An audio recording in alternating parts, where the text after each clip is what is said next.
Feliz lunes 8 de junio, yo soy Germania Rodríguez, esto es FDP Noticias, yo estoy aquí en Miami y hoy como siempre me acompaña Jovel Álvarez desde su casa en Costa Rica. ¿Qué tal, Jovel? ¿Qué tal el fin de semana? Bien, contento después de que volviera el programa No Soy Clark en la segunda temporada. La verdad me divertí mucho. Así es, no se pierdan el No Soy Clark que fue publicado ayer. Yo todavía no he hecho la tarea, tengo que confesar. Pero empecemos ya con las noticias de Venezuela y alrededor del mundo, pues como siempre los lunes tenemos mucho de qué hablar. Parece que hay un éxodo en el partido Voluntad Popular, es el partido de Leopoldo López y era también el partido del presidente interino Juan Guaidó. Hoy nos despertamos con un anuncio de una activista de derechos humanos, ella se llama Ana Karina García, era activista de Voluntad Popular y hoy ha dicho que va a renunciar al partido. Jovel, cuéntanos más. Sí, una parte de la carta que es la que estamos viendo en pantalla, dice lo siguiente. Creo en la política como servicio, creo en las instituciones e ideas, no en los individuos y personalismo. Creo en el trabajo en equipo y no en la necesidad individual de figurar. Creo en la verdad como principio de vida y no en decir lo políticamente correcto. Creo en una Venezuela donde la meritocracia sea el pilar de construcción de una sociedad y no el amiguismo. Creo que las elecciones son un mecanismo de decisión y no la decisión a dedo de un líder. Creo que el activismo debe basarse en ideas y no en la construcción desde el dinero o la coerción. Creo en la libertad de prensa con responsabilidad y no que si lo que se dice es diferente a mí, hay que atacarlo. En otra parte, dice acá, son muchos los hechos que ocurrieron, la información a la que tuve acceso y las cosas que vi que pasaron frente a mí, por las que me deslindo de Voluntad Popular. Sin embargo, como me dijo una persona muy sabia, hay momentos en los que uno debe callar, porque los países no están preparados para escuchar la verdad, pero tendrás un momento en la historia para contarlo. Allí tu patria sabrá que tomaste la mejor decisión. Creo en el país y en Venezuela no están preparados para escuchar estas razones, para sentir y vivir lo que me tocó a mí, con apenas 28 años. Por eso, hoy decido callar. La historia me dará la oportunidad más adelante de contarlas. Las batallas solo se ganan con estrategia, visión de futuro y entendiendo que la vida no se acaba mañana. Bueno, como les hemos contado en este programa, el Partido Voluntad Popular ha recibido muchos golpes últimamente, particularmente las denuncias del excongresista republicano aquí en Miami, David Rivera, quien dice que él recibió dinero del régimen venezolano que después le dio a personajes del partido Voluntad Popular. Según tenemos información, este es nada más la primera renuncia de bastantes que vienen de personajes involucrados con el partido que no les parece cómo va la cosa. Y el exdiputado Rosmith Mantilla, quien estuvo preso por el régimen, él también es un activista de los derechos LGBTQ, también estamos esperando que anuncie que va a dejar el partido Voluntad Popular en las próximas horas. ¿Cómo lees esto, Jovel? Me llama la atención, claro, y está marcado en esta investigación, en las investigaciones periodísticas que ha habido por parte de Nuevo Herald y Univisión, que vinculan a Leopoldo López con Raúl Gorrín, y bueno, todo lo que ello implica. Yo creo que son personas que sienten que no tienen cabida en un partido que cada vez se ve más manchado. Quiero mencionar, Jovel, que también aquí en Factores de Poder, probablemente tú también, yo en mis cuentas personales, he recibido muchos mensajes de periodistas que se han sentido censurados cuando tratan de hablar sobre el gobierno interino y nos cuentan a nosotros, periodistas que estamos en el exterior, que tenemos de cierta manera más libertad de expresión, que sienten que también han recibido censura no solo del régimen, sino del gobierno interino. Y obviamente este tipo de actitudes, no todos los activistas de Voluntad Popular están de acuerdo con él y están empezando a decirle esto al mundo. Claro, como no todos los adecos comulgan con Henry Ramos, y bueno, son ejemplos, el liderazgo no siempre representa a un partido. Pero sigamos hablando de un miembro o ex miembro de Voluntad Popular, no sé, porque él había dicho que había renunciado a su militancia en el partido. Pero Juan Guaidó, el presidente de la Asamblea Nacional de Venezuela, teníamos días diciéndoles que no lo habíamos visto, pues este fin de semana Guaidó reapareció en Venezuela. Vamos a ver las imágenes tomadas y difundidas el sábado por el mismo Guaidó y su equipo de comunicación. El viernes también Francia desmintió que Guaidó se encontraba. Los niñitos de producción acaban de cometer algo que me distrajo. Pues el viernes la Embajada de Francia dijo que es mentira que Juan Guaidó esté en sus instalaciones. Ya les habíamos contado que habían rumores sobre esto, particularmente regados por el dictador Nicolás Maduro. Pero vamos a ver algunos de los videos que regaron por las redes del presidente de la Asamblea Nacional, Juan Guaidó, recorriendo las calles de Caracas, particularmente las colas que hacía la gente para llenar sus carros de combustible. No, vamos a cambiarlo. ¿Cuándo vamos a salir de esto? ¿Cuándo salimos de esto, amigo? Bueno, ya tenemos todo. Vamos a terminar de organizarnos, vencer el miedo. Hay mucho miedo, lo entiendo. Hay persecución, hay pandemia. Y ha sido difícil movilizarnos por la pandemia. Hay desespero también. Lo que no podemos quedar es la desesperanza. Ese es el terreno de lo que quiere la dictadura. Y aquí le digo muy claro, lo que quiere Maduro, lo que quiere el dictador, es que no estemos movilizados, es que tengas miedo. Es la frustración que sientas, la volquemos entre nosotros. No, el culpable es Maduro. Esta cola no es normal. Vamos a seguir movilizados. El TCJ que haga lo que quiera. No hay ninguna sentencia que inhabilite, que vaya a destiempo con el deseo del pueblo de tener realmente libertad para decidir y elegir. La frustración que sentimos en estas colas, los sentimientos encontrados que tenemos por lamentablemente tener que buscar combustible cuando no deberíamos estar secados, también los entiendo, pero no puede transformarse en costumbre, por el contrario, a rebelarnos como lo están haciendo en cada punto de protesta, de exigencia. Te celebro a ti que no te acostumbras, te celebro a ti, venezolano. Yo en ti. Catiense y viviendo en Baruta, pero confío en ti. Y yo en ti, en este país, por eso sigo. Y en todos los que luchamos por la libertad. Lo que no queremos tener ninguno de tener palanca, sino hay que poner sin hacer cola, ese es el tema. Frustrados, con sentimientos encontrados, con que estamos siendo sometidos a una cola que no debemos estar haciendo, con lo que tenemos que hacer. Por eso vengo yo para acá. ¿Qué tenemos que hacer? Lo primero, exactamente. Lo primero es no acostumbrarnos. Pero escúchame algo. No te dejes confundir por la propaganda de la dictadura. No estamos negociando nada. Yo estoy con la OPS. No, pero las otras veces. De acuerdo, muy bien. Muy bien. Vamos para adelante. Interesante, no había visto ese último video. Entendí bien lo que pasó. La venezolana le dice, ¿estás haciendo acuerdos con Maduro? Y él dice, no, con la OPS. Bueno, ella le dijo que no negociaran más porque las negociaciones no sirven. Él entendió que se refería a lo de la OPS. Le dice que no, que eso no es cierto, que él con quien está tratando es con la OPS. Entonces ella le dijo, no estoy hablando de eso, sino de las negociaciones anteriores. Y ahí es cuando él dice, ok. Vamos para adelante, o sea, no pienses en eso, ya, vamos a lo que sigue. Interesante, porque, ¿sabes, Joel? Yo como alguien que vive fuera de Estados Unidos siempre digo, yo en realidad no puedo saber qué piensa la gente adentro de Venezuela porque no podemos confiar en realidad en las encuestas ni nada de este tipo, pero este encuentro de Juan Guaidó con una venezolana me dice que el venezolano en Venezuela tampoco quiere negociaciones. No, probablemente no. Pero bueno, ahí esta zona, yo la verdad no sé en qué zona de Caracas es, no conozco esa zona, pero no sé si es justamente por la demografía o por el tipo de gente que estaba haciendo cola ahí.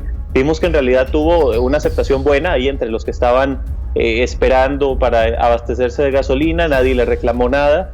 Entonces, bueno, no sé si fue una elección... ¿Todos los videos fueron sacados por Guaidó y su equipo de comunicaciones o tú tenemos algún video de un ciudadano o alguien No he visto videos de ciudadanos, solamente por el equipo de comunicación. Bueno, audiencia, tomen eso en cuenta. Pero vamos a hablar ahora del otro lado de la oposición, Joel. Exactamente, hoy la líder del partido Vente Venezuela, María Corina Machado, publicó un artículo en el periódico El Mundo de España que se titula Venezuela, el desafío ineludible para Occidente. En el mismo, Machado da lo que ella considera es una propuesta para liberar a Venezuela. En el documento, Machado dice que tras el fracaso de todos los métodos probados en el pasado, queda una única alternativa para desalojar definitivamente al conglomerado criminal que desarrolla un conflicto no convencional y totalmente asimétrico en contra de los venezolanos, y es la conformación de una coalición internacional que despliegue una operación de paz y estabilización en Venezuela. OPE. María Corina detalla que si bien no existe un derecho a la intervención, sí es legítima la obligación de intervenir y el derecho de proteger. R2P. Oponerse a la presencia en Venezuela de una fuerza de paz internacional que asista a lo que queda de nuestras instituciones, incluyendo a los restos del afán profesional a recuperar el control y pacificar el país, es condenar a nuestra nación a sucumbir al dominio total de las mafias, dice Machado. La dirigente propone que la OPE sea una operación de paz multifacética, que ésta no esté bajo la égida de una sola organización, sino conformada por una coalición de aliados con disposición y legitimidad regional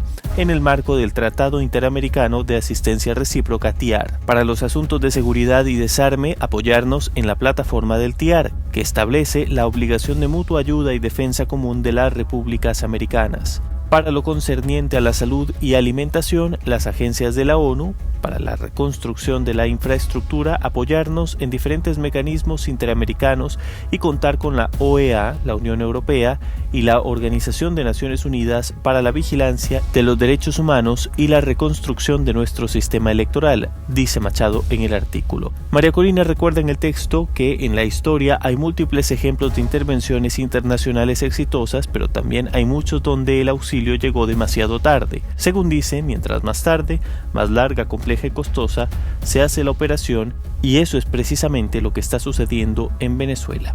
La dirigente celebra las imputaciones contra dirigentes del régimen y las sanciones a empresas del Estado utilizadas para oxigenar el aparato criminal, así como la operación multinacional antinarcóticos recientemente desplegada e integrada por 22 países. A su considerar, esos son pasos firmes en la construcción de una amenaza real a la tiranía. Sin embargo, Machado dice que hay que acelerar el paso y proceder con nuevas acciones. Machado concluye diciendo que no se trata solo de ser solidario con los venezolanos, se trata de que cada quien asuma su responsabilidad histórica o sucumba ante el avance de tan inescrupulosa alianza. En nuestras manos está impedirla, por eso debemos actuar juntos y hacerlo ya, concluye. Bueno, yo creo que hay mucho que analizar, sobre todo porque por este comentario que siempre hay de, pero entonces, ¿qué propones, no? No veo muchas diferencias, o no por lo menos sustanciales, en torno a lo que ha venido diciendo durante varios meses María Corina. Sin embargo, bueno, es un planteamiento que hace, creo yo, de mucha precisión, creo que es el correcto, sin embargo no entiendo la forma en que se articularía, y yo creo que vamos a poder profundizar con eso en un debate que se va a hacer hoy en Agárrate, en el cual vamos a estar Nito Pérez Osuna, Daniel Lara Farías, Orlando Avendaño, Patricia Poleo va a moderar, y yo hablando sobre esta propuesta que hace María Corina Machado para liberar al país. ¿Qué te parece, Germania? Es que todavía no entiendo cuál es la nueva propuesta. Ya no todos sabíamos que María Corina Machado apoya esta estrategia. Sí, de hecho creo que en Contrapoder, porque Contrapoder, como siempre, se adelantan, analizan todo antes y nos roban el título, pero ellos decían que es una propuesta trillada. Sí, la verdad es que es una propuesta que no se sale de de la línea discursiva que ella ha mantenido, que te repito, creo que es correcta. O sea, no estoy diciendo aquí que esté mal el planteamiento, pero bueno, es una reiteración. Mi comentario sobre esto, Jovel, y es una discusión que tú y yo siempre tenemos, es que es interesante, claro, María Corina publicó este comunicado en la página web de Vente, tengo entendido, y también se ha replicado en otros medios. Pero no, ¿por qué ella? No, se lo dio al periódico El Mundo. El periódico El Mundo Exacto. Lo publicó y ella... El primero que lo publicó fue el periódico El Mundo, y había que pagar para leer el plan de María Corina hacia la democracia. Entonces, María Corina, y esto está conectado, eso dice tanto de por qué María Corina no ha logrado que su movimiento arranque y que capture a la mayoría de los venezolanos, a la masa venezolana, porque yo no entiendo esa decisión detrás de publicar un documento donde ella le está ofreciendo su proyecto al venezolano y a los no venezolanos también, y lo publica en un portal donde necesitamos pagar para leer la idea. Fue Increíble. Un problema mediático, un error mediático, diría yo. Como tantos, eso es muy propio de la clase política venezolana. Vemos que eso ocurre en todos los bandos, en el chavismo, en la oposición colaboracionista y en la verdadera oposición. Bueno, siempre hay un error, un fallo mediático de estrategia en este tipo de cosas. Yo creo que, nuevamente, repito, en mi opinión es un planteamiento correcto, pero lo que yo me pregunto es cómo se articula. Eso es lo que tenemos que ver y ojalá en el debate de hoy tal vez haya alguna respuesta adicional. Ahí estaremos viendo qué dicen todos los que van a participar en ese debate. Pero ya que hemos hablado de mi primer país, Venezuela, en problemas, hablemos ahora de Estados Unidos, mi país adoptado que ahora también está experimentando caos. Las protestas en contra del racismo provocadas por la muerte del afroamericano desarmado en manos de la policía George Floyd continuaron este fin de semana, y no solo en Estados Unidos, sino alrededor del mundo. Vamos a ver. En estas protestas participó incluso el ex candidato republicano a la presidencia, el ahora senador Mitt Romney. Estas protestas han impulsado la intención de reformar la responsabilidad que tienen actualmente los policías por sus acciones. Se espera que el caucus negro del Congreso, formado por miembros del Partido Demócrata, presente una legislación diseñada para que la policía sea más responsable legalmente de sus acciones. Entre otras cosas, se espera que este proyecto incluya medidas como facilitar las demandas contra agentes de policía por incidentes mortales, prohibir el tipo de táctica de inmovilización que condujo a la muerte de Floyd por asfixia, exigir el uso de cámaras corporales por parte de los oficiales y establecer una base de datos nacional para registrar la mala conducta de policías. Los demócratas prometieron el domingo presionar para la aprobación de normativas que luchen contra el racismo sistémico de las fuerzas policiales en Estados Unidos. La manera en que el presidente Trump ha respondido a este momento crucial en la historia de Estados Unidos y en su presidencia continúa provocando inusuales críticas de militares de alto rango retirados. El exsecretario de Estado, Colin Powell, se unió el domingo a estas críticas, señalando que Trump se había alejado de la Constitución. Powell, un republicano moderado, dijo que Trump ha debilitado la posición de Estados Unidos en el mundo y que en la elección presidencial de noviembre apoyará al demócrata ex vicepresidente Joe Biden. El expresidente republicano George W. Bush también expresó durante el fin de semana que no apoyará la reelección de Donald Trump. No se escuchó el final de esa nota. Jovel, Colin Powell y George W. Bush se unen a un coro de republicanos conservadores respetados que han dicho que no apoyarán la reelección de Donald Trump. Esto también incluye un grupo de al menos 4 generales que dicen que ven a Donald Trump como una amenaza a la democracia, a una de las democracias más viejas del mundo. Sí, yo creo que cada vez quedan más de manifiesto las divisiones que hay dentro del Partido Republicano, que ya de por sí habíamos visto empezar hace 4 años, cuando él quedó como candidato, y había importantes corrientes dentro del partido que apoyaron a Hillary Clinton. Yo, por ejemplo, recuerdo muy claramente a Ana Navarro, a quien creo que respetamos todos mucho. A ti te encanta hablar de Ana Navarro, pero Ana Navarro no es la importante de esto. Son figuras como Mitt Romney, George W. Bush, Colin Powell. Pero para la comunidad latina, yo creo que la comunidad latina tiene en Ana Navarro una gran voz. Pero Ana Navarro hizo su fama diciendo que era una republicana que se oponía a Trump. Sí, pero bueno, ahí está, ha llegado lejos. No, aparte porque la veo mucho en los programas, de hecho la veo poco en programas en español. Entiendo que también es analista de CNN en español, pero yo la veo sobre todo en The View. Sí. Y aunque puedo comulgar o no con lo que ella piensa, me parece una mujer brillante y muy respetable su opinión. Pero a lo que voy es, ella representa a un número importante de latinos que yo he hablado con ellos, sobre todo en Miami, y muchos cubanos que sienten que no se ven totalmente identificados con la política de Donald Trump.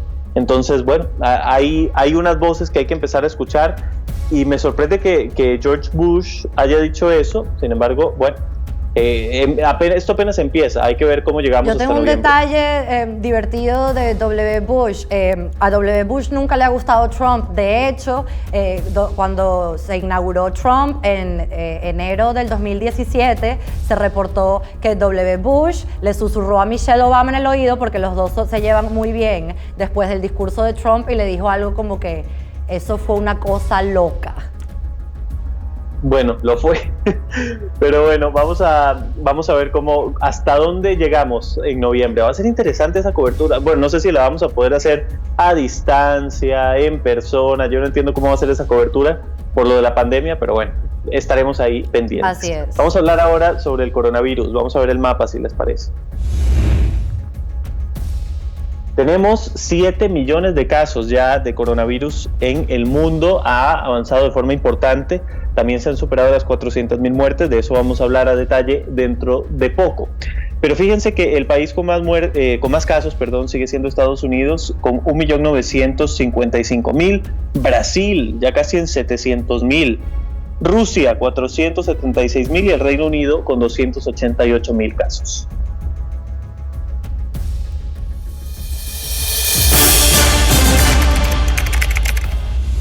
Y como muestra ese mapa, los casos de coronavirus siguen en aumento alrededor del mundo. Aunque las medidas de confinamiento están empezando a relajarse, no podemos olvidar que esto sigue siendo una situación crítica. De acuerdo con el conteo elaborado por la agencia AFP, en el mundo han muerto más de 400.000 personas a causa de la pandemia, desde que se presentó el primer caso a finales de diciembre pasado en China. Con 110.277 fallecimientos, Estados Unidos es el país que contabiliza más víctimas mortales. Le sigue el Reino Unido, con 40.542 muertos. El tercer sitio lo ocupa Brasil, con 35.930 decesos. Italia, que fue considerada el foco rojo de la pandemia, suma ya más de 33.846 muertes, mientras que Francia reporta 29.142 fallecidos por este nuevo virus. Ante la caída de contagios y número de muertes, Europa continuará esta semana la reactivación del comercio e industria y la reapertura de actividades sociales y fronteras. Sin embargo, esta cifra de casos diagnosticados positivos solo refleja una parte de la totalidad de contagios, debido a las políticas dispares de los diferentes países para diagnosticar. Entre los países más golpeados, Bélgica es el que lamenta la mayor tasa de mortalidad, con 83 decesos cada 100.000 habitantes. El segundo sitio lo ocupa el Reino Unido con 60. España reporta 58, Italia 56 y Suecia, por su parte, 46. Hay que hablar también sobre el caso brasileño. Imagínense que la opacidad llega a tal grado en cuanto a los datos y los números que desde el viernes el gobierno de Jair Bolsonaro ha decidido dejar de publicar los datos sobre nuevos casos y nuevos fallecidos. Un sitio del Ministerio de Salud fue desconectado y devuelto el sábado sin el número total de muertes y casos confirmados, así como el número de casos bajo investigación y los que se recuperaron. El gobierno brasileño ha sido acusado de totalitarismo y censura después de que dejó de publicar el número total de casos y muertes de COVID-19. Los expertos del Ministerio de Salud dijeron a los medios locales que la medida fue ordenada por el presidente Jair Bolsonaro y que se enfrentó a una indignación generalizada en Brasil, uno de los países más afectados por el COVID-19 y con más muertes que Italia y casos que Rusia y el Reino Unido. El intento autoritario, insensible, inhumano y poco ético de hacer invisibles a los asesinados por COVID-19 no tendrá éxito. Nosotros, la sociedad brasileña, no los olvidaremos ni la tragedia que aqueja a la nación, dijo Alberto Beltrame, presidente del Consejo Nacional de Secretarios de la Salud Estatales de Brasil, en un comunicado. Como les hemos dicho, esta situación de la pandemia del coronavirus ha hecho que muchos venezolanos regados por el continente quieran regresar a Venezuela. Pues desde hoy el régimen de Nicolás Maduro empezará a reducir el flujo de ciudadanos venezolanos autorizados a retornar a su país. Esto según Migración Colombia. El tránsito de personas solo se podrá realizar los días lunes, miércoles y viernes, en grupos que no superen las 300 personas para el puente Simón Bolívar en norte de Santander y 100 para el puente José Antonio Páez en Arauca.